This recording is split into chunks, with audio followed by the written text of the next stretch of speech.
हठ वाङ्मय में कहा गया है,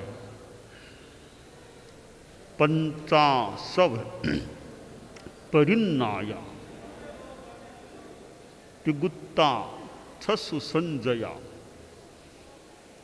पंच निगहणा धीरा निगंथा उज्जुदंशिणो।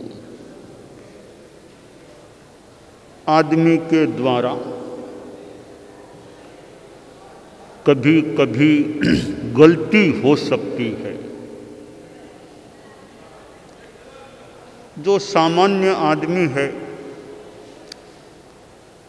छद्मस्थ भी है और छद्मस्थ भी थोड़ा नीचे की श्रेणी का है, और गृहस्थ है। गलती हालांकि साधु से भी हो सकती है, पर जो गृहस्थ हैं हम उनकी चर्चा करें तो गृहस्थ से जिंदगी में एक अनेक गलतियां हो सकती हैं, परंतु गलतियों का परिष्कार करने का प्रयास होना चाहिए। गलतियां बड़े आदमी से भी हो सकती है, छोटे से तो और ज़्यादा संभावना हो सकती है। आदमी बड़ा कौन छोटा कौन, यह सापेक्ष बात है। कोई कद से बड़ा है तो कोई पद से बड़ा है। कद से बहुत लंबा है, ये बहुत बड़ा आदमी है। कोई पद से बड़ा हो सकता है, उसका अपना महत्व भी हो सकता है, परंतु केवल मंच पर बैठने मात्र से कोई बड़ा नहीं हो जाता। नीचे बैठने मात्र से कोई छोटा नहीं हो जाता। तो बड़ा कौन छोटा कौन, एक दोहा सुंदर है। नमन खमन अरु दीनता सबका आदर भाव, कहे कबीरा वही बड़ा जाका बड़ा स्वभाव। संस्कृत में भी एक श्लोक है, प्रकृत्या पुरुषो नीचः प्रकृत्या पुरुषो महान, नाकृत्या पुरुषो नीचो नाकृत्या पुरुषो महान। प्रकृत्या पुरुषो नीचः प्रकृत्या पुरुषो महान। आकृति से कोई महान या नीचा नहीं। कोई श्याम है वर्ण से, तो श्याम होने से कोई नीचा नहीं हो जाता है। बहुत गौर वर्ण का है तो गौर वर्ण का होने से कोई बड़ा नहीं हो जाता। यानी मूल बात यह है कि प्रकृति कैसी है, आचरण कैसा है, वो क्राइटेरिया है, कसौटी है बड़प्पन और लघुता की। तो दोहे में कहा गया, नमन जिसमें नम्रता है, अहंकारी नहीं है। नमन्ति फलिनो वृक्षः नमन्ति विबुधा नरा नरः शुष्कं काष्ठं च मूर्खश्च न नमन्ति तुतन्ति च। पेड़ फलवान बनता है तो झुक जाता है। अच्छा आदमी है, ज्ञानी, वो भी झुकता है। सूखा ठूंठ और मूर्ख आदमी ये नमते नहीं है, टूट जाते हैं। ठीक है, सब जगह नमना आवश्यक नहीं, हर जगह नहीं झुकना चाहिए। कठिनाइयां आ गई तो जल्दी सी नमे क्यों, झुके क्यों? कठिनाइयों के सामने जल्दी से नहीं झुकना चाहिए। और जो नमन करने के लायक स्थिति नहीं है वहां क्यों झुके? परंतु जो हमारे पूजनीय हैं उनके सामने झुकने में क्यों संकोच होना चाहिए? मैं अपने गुरु के सामने क्यों नहीं झुकूं? आचार्य तुलसी हमारे गुरु थे, आचार्य महाप्रज्ञ जी गुरु थे। खैर आज तो साक्षात अब संसार में यहाँ नहीं हैं, पर गुरु सामने हैं तो गुरु के सामने तो झुकने में आनंद, बहुत खुशी की बात है। गुरु हमारे हैं तो पूजनीय हैं, उनके सामने झुकने में क्या संकोच है? कोई सही बात, अच्छी बात बता रहा है तो उसको विनय से स्वीकार करने में क्या दिक्कत है? तो जिसमें नम्रता होती है वह आदमी बड़ा है। लघुता से प्रभुता मिले, प्रभुता से प्रभु दूर। चींटी शक्कर ले चली, हाथी के सिर धूल। छोटी सी चींटी है, उसके मुंह में चीनी का दाना आ सकता है, लेके जा सकती है। हाथी है, वो मिट्टी में कुछ करे तो ऊपर धूल आ सकती है। तो लघु भी बड़ा काम, अच्छा काम कर सकता है। खैर, नमन है, नम्रता है, वो आदमी बड़ा है। और खमन क्षमाशीलता है, सहिष्णुता है।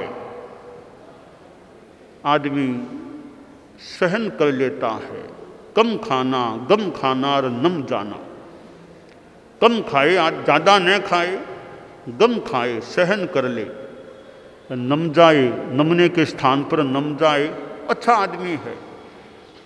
तो क्षमा जिसके जीवन में है वह बड़ा आदमी है। बात बात में गुस्सा है, सहन नहीं कर सकता, तो वो बड़प्पन में कमी है। क्षमाशीलता बहुत बड़ी अच्छी चीज है। संत नदी गोदावरी में जाता स्नान करने के लिए। एक दिन वह स्नान करके आ रहा था, एक कोई ऐसा ही अपने ढंग का आदमी था, संत में थूक दिया। संत दोबारा गया, स्नान करके आया, फिर थूक दिया, फिर स्नान करके फिर थूक दिया। 21 बार यूं थूका और 21 बार संत ने स्नान भी किया, या 20 बार थूका होगा, जो भी 21 बार स्नान हो गया उसके। आखिर उस थूकने वाले आदमी के मन में अनुताप हुआ, एक संत पुरुष को इतना मैंने परेशान कर दिया आज। अब वह बोला, जब वापिस संत आया स्नान करके, कि बाबा माफ़ करना, बड़ी गलतियां की, अपराध किया, आपको आज इतना परेशान किया है मैंने। तो संत ने कहा, वत्स क्या बात, क्या खास बात है?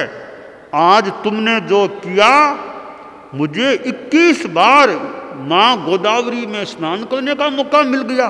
मुझे तो अच्छा मौका मिला, रोज एक ही बार करता हूँ, आज माँ की गोद में जाने का 21 बार मौका मिल गया। कोई खास बात नहीं है, मेरे मन में कोई गुस्सा नहीं है। कितनी बड़ी क्षमाशीलता है।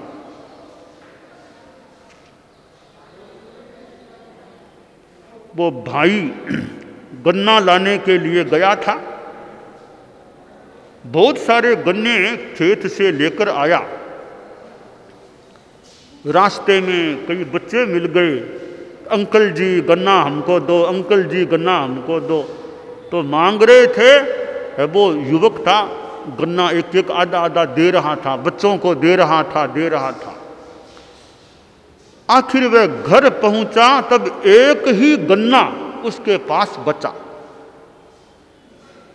तो उसका जो चाचा था, चाचा कहा रे गन्ना लायक? हाँ एक गन्ना लायक। एक ही गन्ना, इतनी दूर गए एक ही गन्ना लेके आए हो? चाचा ने गन्ना खोस कर युवक पर गन्ने से पीटा, प्रहार किया, जोर से पीठ पर पीटा तो गन्ने के 2 टुकड़े हो गए। तो चाचा ने कहा रे तुम्हारी लग गई होगी दो। कि चाचा जी कोई बात, हम घर में अभी 2 ही हैं, चाचा भतीजा, तो एक ही गन्ना बचा था तो 2 टुकड़े मुझे करने पड़ते, आपने 2 टुकड़े कर दिए, आधा गन्ना आप लो, आधा गन्ना मैं खा लो। गुस्सा नहीं है। तो ऐसी क्षमाशीलता जिनमें है वे बड़े आदमी होते हैं। तो खमन और दीनता अपने आराध्य हैं, उनके सामने दीनता। शरण आयो तुझ साहिबा, आपकी शरण में आया हूं, तुझ शरण आवियो। 24 में कहा गया है, हूं तुझ शरण आवियो, कर्म विदालन तू प्रभु। अपने जो आराध्य हैं उनके सामने गुलाम की तरह हो जाओ, दीनता। हर किसी के सामने गुलामी की बात नहीं। ऐसे आराध्य हैं, परम पूज्य हैं, तीर्थंकर भगवान, उनके सामने गुलाम की तरह बन जाओ, मैं आपकी शरण में हूं।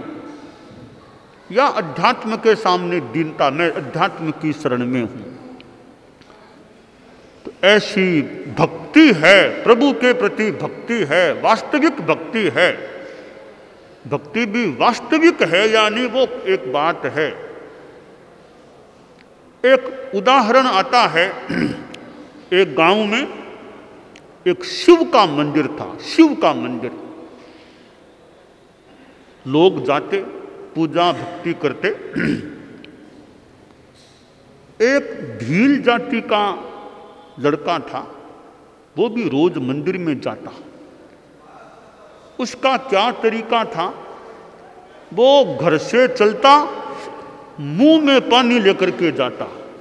मंदिर में जाकर शिव की प्रतिमा थी, उसके पैरों के आसपास वो पानी थूक देता। यह उसका क्रम था। कई लोगों ने सोचा रे क्या ये किस तरह का आदमी प्रतिमा में यूं मुंह से थूकता है। कईयों ने कहा भी कि ऐसे कैसे करते, वो मुंह से ही थूकता था पानी। कई दिन बीत गए। एक दिन वो लोग मंदिर में आए, देखा शिव की प्रतिमा में एक आंख फूटी हुई, निकली हुई है। लोग आए, ओहो कितना बुरा हुआ, शिव की प्रतिमा में आंख नहीं, आज बहुत बुरा हुआ, बहुत बुरा हुआ, क्यों कह कह के चले गए, बहुत बुरा हुआ कह के चले गए। कुछ देर बाद वह भील जाति वाला लड़का आया, शिव की प्रतिमा को देखा कि एक आंख नहीं है आज। मन में दुख हुआ कि मेरे आराध्य आंख नहीं है। तत्काल जेब में से चाकू निकाला, अपनी आंख को निकाला, निकाल के प्रतिमा में अपनी आंख को फिट कर दिया, लगा दिया। अब आंख हो गई। अब वो लड़का वो पानी से मुंह से थूक दिया, प्रतिमा में चला गया। अगले रोज फिर लोग आए, लोगों ने कहा यह लड़का कैसा है, बेहुदा प्रतिमा में थूकता है, अक्ल नहीं, ऐसा आदमी है। यूँ उसके बारे में टीका टिप्पणी की, प्रतिमा की पूजा की, चले गए। अगले रोज फिर आए। आज वह लड़का थोड़ा जल्दी आ गया था, उसने फिर वो पानी थूका। इतने में शिव, कहते हैं वो कथा या घटना की जो भी बात है, शिव साक्षात हाजिर हो गए। उस लड़के से बड़े प्रेम से बातें करने लग गए, बड़े प्रेम से बातें कर रहे थे। दूसरे भक्तों ने देखा, अरे इस लड़के से बातें करते हैं, साक्षात शिव उपस्थित हुए, इससे बातें करते हैं, यह तो बेहुदा आदमी है। तो थोड़ी देर में शिव अदृश्य हो गए, वो लड़का भी अपनी भक्ति मुंह से थूक के चला गया। लोगों ने बात की, रे शिव ऐसे लड़के से बात करते हैं, बात करनी तो हमसे तो करते, हम अच्छी भक्ति करने वाले हैं, यह तो मुंह से थूकने वाला है। तब आवाज आई कि मैं जिस लड़के से बात करता हूं उसमें बहुत ज्यादा भक्ति है मेरे प्रति। तो लोग बोले, क्या भक्ति है? वो तो मुंह से थूकता है आप में। का याद करो, तुम लोग आए थे ना, का मेरी आंख नहीं थी कि देखो, आंख नहीं, ओहो बहुत बुरा हुआ, आंख नहीं बहुत बुरा हुआ, ऐसा कह के चले गए। किया क्या तुम लोगों ने? वह लड़का था, वह बोला नहीं कि बहुत बुरा हुआ, देखा आंख नहीं है तो चाकू से अपनी आंख को निकाला और मेरे यहां लगा दी। तुम लोगों ने ऐसा किया किसी ने? बोलो मैं किस से बातें करूं? भले वो मुंह से थूकता होगा पर उसके मन में मेरे प्रति भक्ति है, अपनी आंख निकाल के मेरे यहां लगा दी। तो मैं तो ऐसे मेरे प्रति कुछ कर सके उससे बात करता हूं, मेरे प्रति नहीं। ये तो छोटी बात है, जो धर्म के लिए, आत्मा के लिए कुछ कर सके, इतना बड़ा दान दे सके, ऐसे मैं उससे प्रेम से बातें करना चाहता हूं। तो दीनता, असली भक्ति हो, वो बड़ा आदमी है। नमन, खमन, दीनता।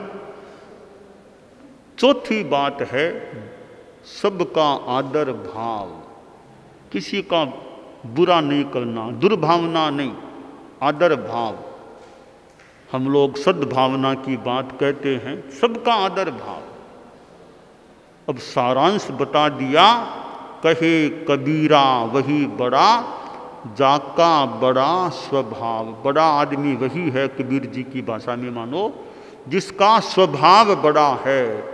स्वभाव बड़ा है, उसमें नम्रता, उसमें क्षमाशीलता, उसमें भक्ति, उसमें सबके प्रति आदर की भावना हो सकते हैं। ये गुण, जिसमें ऐसे गुण होते हैं वह व्यक्ति बड़ा आदमी होता है। केवल कद से बड़ा होने से बड़ा नहीं, केवल पद से बड़ा होने से भी उस संदर्भ में बड़ा नहीं। तो कद और पद से भी बड़ा है आदमी का उदारता का गुण, आदमी का नम्रता, क्षमाशीलता, दीनता आदि का गुण। तो हमारे जीवन में ऐसे गुणों का विकास हो। हम डीडवाना आए हैं, अहिंसा यात्रा के रूप में आए हैं। परम पूज्य गुरुदेव आचार्य महाप्रज्ञ जी यहाँ पधारे थे। आज कुछ अरसे के बाद और आचार्य श्री महाप्रज्ञ जी के बाद पहली बार यहाँ हम लोग, मैं डीडवाना आया हूँ। और डीडवाना बड़ा अच्छा क्षेत्र है। हमारे साधु साध्वियाँ भी यहाँ प्रवास करते रहे हैं और डीडवाना की जनता में भी हमारा आना हुआ, विभिन्न समाजों के लोगों से संपर्क भी हुआ और डीडवाना के समाज में अच्छा सद्भावना का रूप भी देखने को मिला। तो सद्भावना, नैतिकता, नशा मुक्ति, इन तीन चीज़ों का हम प्रचार कर रहे हैं। परम पूज्य गुरुदेव आचार्य तुलसी जो अनुव्रत की बात उन्होंने चलाई थी, वही बात है मोटा मोटी, सद्भावना, नैतिकता, नशा मुक्ति। कि कोई भी आदमी हो, जैन अजैन कोई भी हो, आदमी गुड मैन बने, आदमी में अच्छे संस्कार आए, बस प्रकृति से आदमी अच्छा बने, व्यवहार से अच्छा बने। कद तो मान लो है उतना है, जैसा भी है, पद कोई मिले तो ठीक है, न मिले तो जैसी स्थितियां है, पद मिले न मिले, पर उच्चता बड़प्पन गुणात्मक रूप में हमारे में बढ़े, यह अभिकांक्षणीय है।